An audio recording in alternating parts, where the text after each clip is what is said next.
I'm Amber Davies and this is your 5-minute call. This is the space where musical theatre takes centre stage. From unforgettable backstage stories with incredible special guests to insights from my life and my theatre journey. We're leaving it all on the mic every single week, so let's jump in.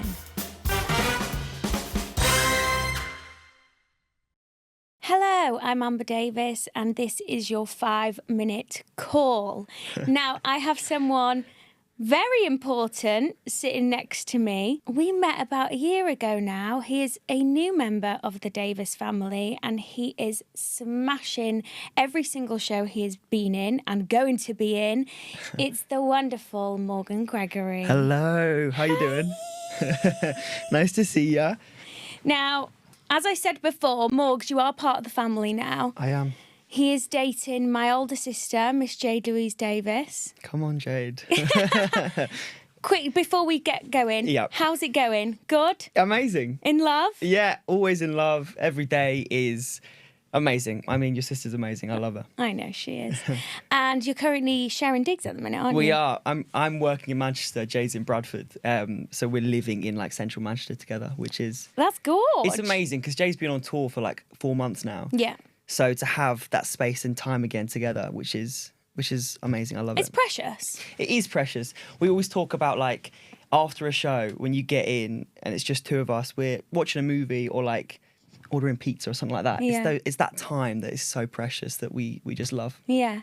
And I love that because we've had Ben on. Yeah. And obviously Ben and I are in a long distance at the minute. Yeah. But so for you two, I'm so happy that you get to share this moment together while she's away. It's lovely.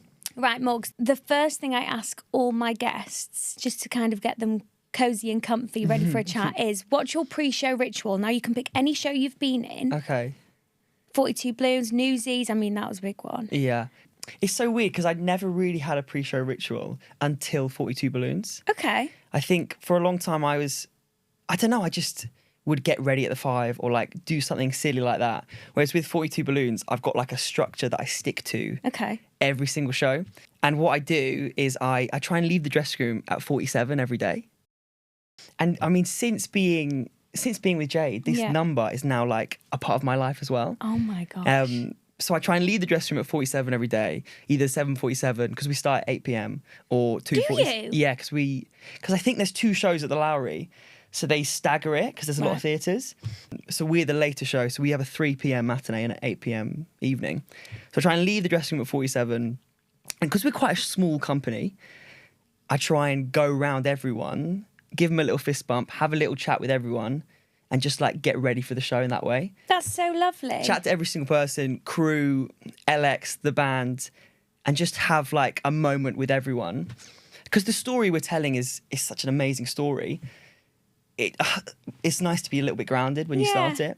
And connected to people. Yeah, and it's all about connection, everything we do. So it's really important I find, to have that moment with people. Yeah. And our writer, Jack, has got like a little pre-show playlist that he plays through the auditorium.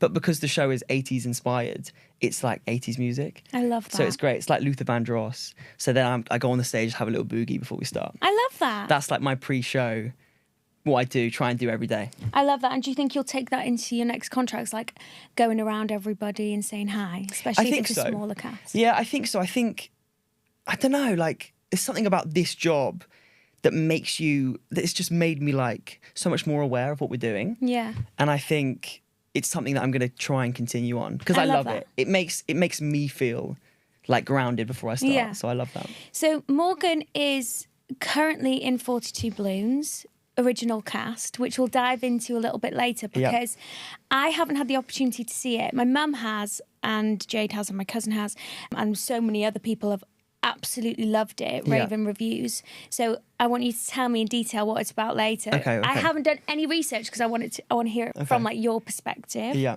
Just going back about the 47, just to give it some context to our listeners. Yeah. Mine and Jade's lucky number is 47 because I'm born on the 4th. Jade's born on the 7th. Like, both of us have it tattooed on us. I'll show it to the camera. It's It's there. I don't know if you can see it. It's like literally tiny red there. And since our grandparents have died, we see this number everywhere. It's like a lucky number. And I love the fact that you've picked it up. It's so weird how it's like, it's become a part of my life. And what's so nice is my birthday's on the 7th as well. Is it? So Jade's on the 7th, I'm on the 7th. And then also we officially started our relationship on the 7th. So 7 is always a number that we love. And it's so weird. The day of my 42 Balloons final, it was, I don't know, you know when you come off and I was like, that was terrible. I thought I'd messed it up and I really wanted the job. I remember. And I was so gutted. And I went down to Haywards Heath where my parents live. And I was like, I got off the train and my mum was like, it's okay. Like what we're going to do is we're going to get fish and chips, have a nice chilled evening. And we got fish and chips and we did the whole order it. And then we got the receipt and it was £47 and our order number was 42. Yeah, and then a sign. Honestly, and now I just see 47 everywhere, and I love it. Yeah. So are you into signs and things like that? I wasn't really before, and like until you met her. Yeah, and I believed in fate, I think. Yeah, and that everything happens for a reason, but I don't think I never saw things. But since being with Jade, I see those bits. But you don't see them until you want to see them. Yeah, it's that whole thing, isn't it? I don't know. I love the number 47. I mean, we see it all the time. I mean, you voice note me the other day. And I went, that was 47 seconds long. Yeah. I love it. Yeah. So that's the context between 47. And also, I just want to point out how normal it is to go into an audition, think you fluffed it up, and you end up getting the job. So I feel like it's so important to know that, not every audition goes perfect, does it? No, absolutely not. Like, you literally got offered the job and you thought, there's no chance I'm getting that. I really did. I thought there's no way. I cracked in my audition. Yeah, cracks are fine though. I know, but in the moment, you're like, oh my God, that's it. I'm never gonna sing again. Do you know what I mean? That's what you think. Yeah. But yeah, it turned out okay. You know, I went to see Jeremy Jordan in his one-man show. Yeah. He cracked twice during his set. Really? And it made me realise it's human. It is human. And I think what's so amazing is when you're a kid and you see something like that, you're like, oh my God, that's the worst thing ever. And then when you get a bit older and you start performing, you realise that actually, I think sometimes it makes a performance. Yeah, it does. Because you see someone's imperfections and you're like, actually, they are human too. And they're telling a human story. I love it. I love that. So let's go back a little bit. You grew up in Jersey. Yeah. Tell me about that. Yeah, I mean, it's tiny. Is it? Yeah, it's 9 by 5. So it's really, really small. You can walk around the island. It's like 46 miles. So yeah, grew up in Jersey, which was amazing. I loved it. The theatre community in Jersey is amazing. There's such a hub for it. And because it's so small, you kind of know everyone anyway. Yeah. But then that theatre community is so tiny that you know everyone. It's really amazing. So did your parents put you into stage school at a young age? Like, where did the love for musical theatre come from? My mum went to Lane. Shut the front door! Yeah, so she's a Laney. So she went to Lane when she was 17. And she started performing, she started going to auditions and stuff. And then really early on in her career, she was doing a cruise and she injured herself. So she stopped dancing at a really young age. We're talking like a year into her career. And she then moved back to the UK and actually met my dad when she thought, I'm going to stop this. I'm going to go and work in Barclays, the Barclays Bank, and make some money. And on her first day at Barclays, my dad opened the door to her. Oh my! So that's how, fate. Fate. That's how they met. So I think it's always kind of been in my blood because my mum loves it, and my mum's such a supporter. And what she does in Jersey with like amateur dramatics, she produces a lot of shows and she directs and choreographs a lot of shows. So I think that was always kind of in my veins anyway. Yeah. And then I just did like school productions. We're talking like pre-primary school productions, like year 2 stuff. So you were tiny. Tiny. Yeah. And I don't know. And I think they had a moment where we were doing this like school production and they were like, oh, he's not bad. He seems to be loving this. Yeah. And to be honest, since then, it's kind of just been a snowball effect of, okay, I'm going to do dance lessons now. I'm going to do tap and I'm going to do drama after school. And it just snowballed into becoming, this is what I want to do. Do you know what I mean? I don't remember a moment. Yeah. And I also don't remember ever wanting to do anything else. Do you know what I mean? It's quite cliche, but I feel like that is... There was no other option. There was never an option. It was always going to be that. Imagine, if you went in the industry, what actually do you think you'd be doing? I don't know. To be fair, since now being in the industry, I love the idea of like, I mean, in Jersey, surfing's a big thing, and just being by the beach in general is a massive thing. So I love the idea of maybe later on in life, being by the sea, having a little coffee shop that does like an open mic kind of vibe. But then you sell surfboards around the back. It's that kind of chilled atmosphere. Listen, you heard it here first, guys. Yeah, absolutely. Get your tickets to Jersey and get to Morgs' coffee shop. Yeah, do it. Come on. I love that. And do you know what? I actually follow your mum on Instagram. Oh, yeah. And she is at a different show every single She loves night. it. She is, and this is the thing, she is so supportive. Yeah. She's so supportive of me, but she loves theatre. She loves art. She just loves it. And she's definitely instilled that in me. She just loves to go and watch stuff, even if it's on telly, Hamilton on Disney Plus, like anything. She just loves it. Yeah. Well, she wanted to do it for herself. Yeah. And now she can kind of live vicariously through you, which I think is gorgeous. Yeah, and they're great. I mean, they came up to 42 Balloons press night, opening night. They're coming to closing night. So supportive. So supportive. I mean, I think they're more coming for the party afterwards. Yeah. Not the show, but who cares? Oh my God, I love that. And then you went to Bird College to train. Yeah. Did you do a diploma or degree? Diploma. I went at 16. Perfect. Okay, Yeah. so we... Yeah, because you went at 16, I right? went at 6. What year did you graduate? 2020. COVID year. What? Yeah, I graduate at home on Zoom. Why did I think we were in the same year at college? Well, when did you graduate? 2016. I wasn't at college in 2016. So I started in 2017. Oh, God. Yeah. That's terrifying. What made you go to Bird and not Lane, like your mum? I did a pre-audition thing at Lane. And I don't know if it was because my mum went there or like because I think I wasn't really a strong dancer. And I only kind of... dancing was probably the last thing that I got into. Interesting. And because you're a phenomenal dancer. Thank you very much. I don't know, like even now, I mean, thank you, but even now I feel like there's some incredible dancers. Do you know what I mean? Yeah. And I'm not flexible. I'm not really that technical. I just give it beans. Do you just milk it? Yeah, absolutely. It's all face. Do you know what I mean? And that's from my mum as well. She's like, it's all face. They never look at your feet if you're just looking at your face. Yeah. So someone used to tell me, I can't remember who it was, he used to call it personality ballet. Right. Where who cares what you're doing down there as long as you're giving it beans up here. Selling it. Yeah, people don't care. So I did a pre-thing at Lane, and I don't know, maybe I was just having a bad day, but I hated it. Did you? And I was like, this is just not for me. Everyone is legs up here, and that's just not me. It never was. And I did a summer school at Bird. Okay. And I was like, this is the place I want to be. It was real. It was a moment where I was like, okay, there's people like me. And I just loved it. I was like, it was on this like campus, and you kind of walked around the street to get to your other lesson. Because it's in Sidcup. It's in Sidcup, yeah. And it was, I mean, it's now this like one big building. Right, okay. But it was, at the time, there were still like studios dotted around Sidcup.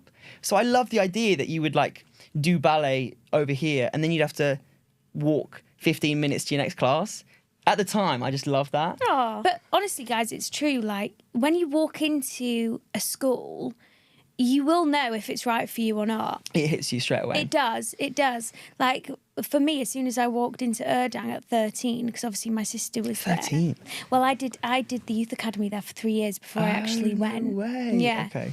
Once a month, I travelled from London. Oh, wow. Jade used to pick me up at Euston because she was in first year. That's so cute. I just knew. You get that feeling. You do. And I think, like, I don't know, I knew a guy that had gone to Birds right. a few years before me, and he had an amazing time there, and is an amazing performer.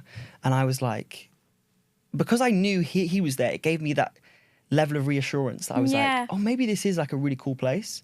And I didn't know about any other colleges apart from Lane and Bird. That was my kind of insight to the industry at that time. Wow. Yeah. Now it's time for a quick interval. Go and powder your noses, and we'll see you in 2. You said that dancing was kind of your third practice. So out of acting and singing, what's your favourite? I don't know. It kind of ebbs and flows. It depends on what I'm doing. It's so hard. I kind of grew up being like, I want to be a triple threat. Yeah. That was always my goal. And that's why I loved Bird so much, was because everything kind of felt on par. And it was everything was able to be nurtured. And that was always my goal. Everything I was doing was to become a triple threat. So I really couldn't tell you what I feel like is stronger. I feel like I'm just kind of, you know that saying, jack of all trades, master of none? I feel like I'm at that stage in my career. I'm like, okay, I'm here, but I want to now really, really hone in on things. Yeah. And like excel at certain things. But I swear to God, certain contracts help you with, like, for example, when I did Lorraine Baines, I felt like I left that contract a different actress than what I went into it. Completely. Different contracts help you with different moments. I mean, the character does, but also watching people around you. Yes, like, working. Like watching Roger Barr. I mean, doing that job, even though I never really acted next to him or with him, just sat and just sitting and watching him changed me as a performer. Like, it really is crazy. On that note, we're going to talk about what you've achieved since coming out of college. Bearing in mind, now that I know you graduated in 2020, this is a bit wild. So you were in the original cast of Back to the Future as assistant dance captain. Yeah. So that was your first job. It was my first musical theatre job, yeah. Okay. Then Elf the Musical. Yeah. You then went on to swing in Newsies. Can you believe that? Swing in Newsies. Only an absolute nutter would do that. And then you are currently in 42 Balloons. Yeah. Have I missed anything out? No, that's it. I did, my first job was a TV show. What? Yeah, that was my first gig that I was cut from. If you watch the show, I was never on it. What was it called? It was called The Power. Ben was on it. Oh my God, Ben was on it. He had one line in the show. So did I. What was Ben's line? Taylor White had it. Taylor White has it. My line was, holy shit. That was my one line. That was my first gig. Oh, well, that's amazing. Yeah, it was. I mean, it was great. It was the best day. So you're telling me you've been graduated for 4 years and you've done 5 different roles. You know, that's insane. Thank you very much. So how quickly did you get Back to the Future after graduating? Well, it was weird because it opened in Manchester when I was still in third year. And I think originally the plan was to go straight into London then. And I was still in third year, so I hadn't even had like an audition for it. Then obviously COVID happened and things got pushed back a little bit and tracks became available. And then I auditioned for it in like November of that year. Didn't get it. And then I got a call about maybe 5 months later saying they were adding a swing track for like COVID purposes to kind of cover their backs. And then I got it from there. And then when I then joined the cast on the first day of rehearsals, then I got some more opportunities and ADC came along and then my contract got extended for the full year. So I didn't get it at first. Wow. And then I got it about 5 months later. Were you disheartened when you didn't get it? I think it was COVID. Yeah. And I was a graduate. I hadn't done anything and I was just grateful to be in the room. I just remember being in the final, being like, and I was originally in for cover Marty. And Were you? Yeah, and I remember just singing the songs and being like, this is the first audition that I left and I called my mum after and I was walking, it was at Jerwood Space. And I was walking back to Waterloo and I was like, you know what? Like, I'm just really proud of what I've done. Oh my God. Like, I just felt like I really accomplished something just being in the room. Yeah. And then when it kind of happened, I was just a bit gobsmacked. I didn't really expect it. And then your ADC, assistant dance captain role, did that hold some responsibility during your contract? Yeah, I mean, you're assistant dance captain, so I was like assistant to the wonderful Laura, who was DC, is now resident, I think. She is res. And I mean, I learned a lot from them, and Darren Carnell, who was just a dream. Love Darren. So both of them really kind of, they definitely took me under their wing. I was young. I was 20. I turned 21 on the job. And I was then thrown into this kind of position of power, but not really. Like, I didn't really know what I was doing. Did you used to take warm-up and things like that? I used to hate taking warm-up. It used to honestly scare me so much. Honestly, doing like jumping jacks, I would be like shaking in the wings, like, oh my God, I have to take warm-up. It was awful. Oh my God. Honestly, I used to have nightmares about it. But yeah, so I did that and then it then expanded to like cutting the show and then doing stuff like that. That is a big responsibility. It was. And I remember the first time doing it, Laura was off, but Laura was scheduled off. She had holiday and she called me at like 10 in the morning, and she basically cut the show with me. And that was, they both of them were really great on that job. So obviously Morgan and I just missed each other because he was in the original cast and I joined in year 2. Yeah. But you just told me before that we met before you met Jade. Yeah, I think we met. I think because there was a period of time where you came to see the show. I did. Or you came a few times. I did. And we definitely met at the pub or something after a show. Well, I was looking, it was Jade's birthday the other day, so I was looking at pictures for her birthday, and I sent her a selfie of me and you in the lemon tree. Okay. But you'd already met her then, because I think you were in rehearsals with her. I don't know. Me and Shane definitely came down to the lemon tree once, maybe during Elf.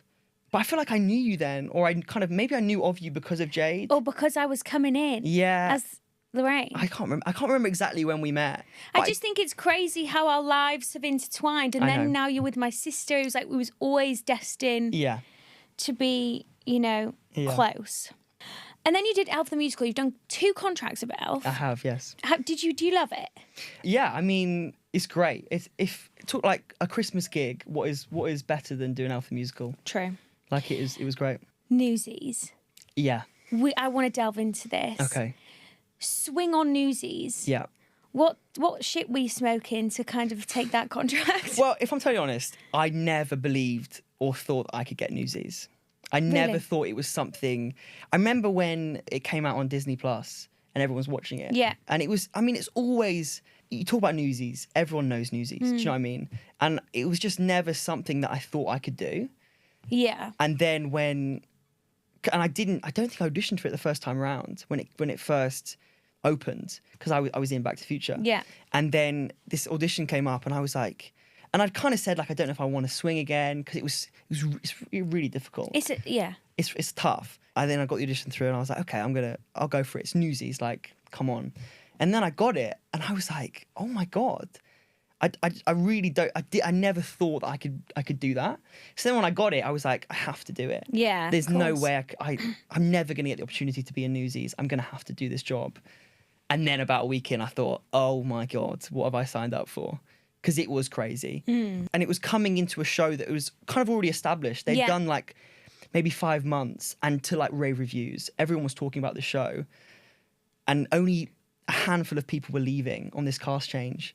So you literally had the golden ticket, really? Yeah, it was amazing. And I took over from an amazing performer, Zach Guest, who really helped me. When I met him at a few auditions before, but he was really great in like messages to me before I started the job. Aww. And I think he actually sent me a script with everything highlighted, like in colour coordinated, before I even started. And that was amazing. That was so helpful. Things like that you'll remember forever. Do you know what I mean? Someone being kind like that. Yeah, absolutely. So how many tracks did you actually cover in Newsies? 16. 16 tracks? Yeah, it was nuts. There's 14 Newsies and then 2 Delancey brothers. So how did you even get your head around that? I don't know. It was wild. I think I don't think I really understood the workload before going in. But I'm very much a person that's like, go with the flow and just kind of cross that bridge when you come to it. Yeah. How many tracks did you actually perform? 13. You performed 13 tracks. Yeah, 13 tracks, and I did split tracks and variations of those things as well. Hero. Yeah, it was wild. Would you say probably the hardest thing you've done so far? I think hard in terms of the workload and physically and mentally draining because of the workload. It was tough, and the schedule was tough. We did 4-show weekends, so it's physically demanding. It's probably the hardest thing I've ever done. Yeah. Were you just crazy. Broken? I was broken. I'd come home after a week, and I'd come home to Jade and I'd be pale. Do you know what I mean? I was just so tired all the time. For that like 5-month gig, everything was Newsies. I'd wake up and I'd be thinking about my body or my voice, and it took over my whole life. And it was amazing. I loved it. I loved every minute of it. But God, it was hard. It was really hard. I remember, because I watched Newsies, I didn't see you in it. Yeah. I would say it's one of the most hard-working ensemble I've ever seen in my life. Yeah. There was moments throughout the show where I actually wanted to give a standing ovation just for the choreography. Yeah. It was that good. And then Matt Cole obviously won an Olivier for the choreography. Yeah. Were you there that night? I wasn't. So I was in rehearsals for Newsies when they were doing that. So I joined on that kind of cusp of things. And I remember in rehearsals with Jay McMurtry and Alex, who was the resident, and they were talking about it, and we were talking about the Oliviers, and we were just, there was 3 of us in the room just like, oh my God, I can't believe we're in Newsies. And they were kind of getting a bit nervous running up to it and leading up to it. And I think it was in maybe the 2nd or 3rd week of rehearsals, they won. And even though we hadn't even started the job yet, really, it felt like a family, and we kind of felt connected to the boys. And I was watching it on telly like, oh my God, I'm a part of that, which was quite amazing. Yeah, still. That's special. Right, and now you're in the original cast of 42 Balloons. Yeah. Can you explain to me what 42 Balloons is about? Yeah, so 42 Balloons is a true story about Larry Walters, who flew above LA in a lawn chair attached to 42 weather balloons. Okay. And it's basically about this big old dream that he had since he was a kid and what he does to pursue that dream. And then he meets his girlfriend, Carol. He then has Carol's mum, who becomes a kind of poignant character, and then his friend Ron along the way. And it's really uplifting. And Is it? It really is. And it's amazing to perform every night. Like, it really is. It's a real collaboration of everyone's minds at one space in time. And I just love it. It's a real beautiful story. The music is amazing. And are you guys hoping as a company that it will transfer to town? Yeah, I think what's so nice is, as a company, we're really present. All of us went into it going, look, obviously people want things to happen afterwards, but we're not thinking about that. No, we are being just present. living in the moment, and being a part of something like this, it's important to be present because it's a collaboration. I love that. And whatever happens next, I hope it does. It's an incredible piece of theatre, and I would love to see it kind of fly, because that's what it should do. Yeah, and for far more people to see it. Yeah, honestly, it's Deserves incredible. I wish you'd had a chance to see it, because it really is. It really I know, is I'm something gutted. special. But my mum said you were amazing. Yeah, she loved it. And Morgan actually opens the show, don't you? Yeah, I do. Well, she thought it was amazing. Honestly, I met Sue afterwards. She was like, yeah. So it sung through, and I went, yeah. And she went, yeah. At the start, it took me a while to get into it after the first number, and I was like, Sue, I opened the first number. So what you're saying is you saw me and thought, and then you enjoyed it after that. Yeah, brilliant. Thanks, Sue. Thanks, Sue. Oh my gosh, that's amazing. Now I have a couple of questions from the public, because you've just been a joy to chat to. Easy. You've had an amazing career so far, and I can't wait to. Well, we'll be with you. Every step of the way for the rest Absolutely. of it. Who has been your role model throughout your career, or your inspiration? Wow, that's so hard. To be honest, I think my inspiration are my family. Yeah. And I think because they're so supportive, they always have been. And I always strive to be. My parents are amazing people. My dad and my mum they're wonderful human beings. And I think I've always strived to be like them in a work environment, and also not in a work environment. So I think no matter what happens in my career or happened in my career, I always strive to make them proud. Oh, do you know what I mean? I love that. And then what's the funniest moment you've had on stage? Oh, it's so hard because, you know what it's like. Sometimes you're just in a giddy mood, or things are funny, or like someone says something wrong and people laugh. I think probably the funniest moment for me was on Back to the Future. And everything's automated, isn't it? Everything is on tracks and everything is automated. And if one thing doesn't go, there's a domino effect of things. Yeah. And it was right before Cake. Do you remember that? Remember number Cake? And it's like a big ensemble number. It's where Marty first kind of goes back in time, and he's like ripped into 1950s, and we're all these like caricatures of people. Yeah. And we were doing this number, and as it started, Gaz came back and went, "There's gonna be a show stop." So we were all kind of behind the curtain going, "Okay, we can breathe for a sec. It's gonna be a show stop." But clearly communication or something happened with cans, and no one knew. So like the orchestra kept playing, and everything kept going. And this song starts with like 4 or 5 solos. So the music keeps going, and all of us are backstage, and then we realise our mics are still on. And we're like, oh my God, what do we do? Do we show stop? We haven't got props. So then suddenly the soloist runs forward and starts singing the first bit. And we're like, okay, so we're not show stopping. So then we're all running around trying to get to our bits. I was on for this track that has a solo, the DDT man. Yeah. I was on for that. So then I run on and I do this DDT bit and I'm like, okay, it's fine. But then because they called a show stop and the domino effect of things, the automation hadn't fired. So then the automation fired late and I turned around the corner to like walk back up stage and my foot got stuck in the track. And this was for this bush that was going off stage right. Yeah. So I'm stuck with my foot in this track with this like massive prop on my shoulder, and then I'm hopping off the stage. And it was honestly, in the moment I was laughing, I was crying, I was bright red, I was sweating, and it was hilarious. It was so funny. But those moments are what we do it for. You know? It was hilarious. But at the time I was like, oh my god, what is happening? I need the world to swallow me up. Yeah. And then you come off and everyone's like, no, it was fine, it looked fine. I'm like, I know, it looked awful. I'm hopping off the stage like this. Oh, it was trash. It was awful. Well, Morgan, thank you so much for coming on. Thank you for having me. You've been an absolute delight. Thank you I'm so so much. glad that our listeners are able to get to know you a little bit more. And I cannot wait to see where your career goes. Thank you so much. Thank you for listening.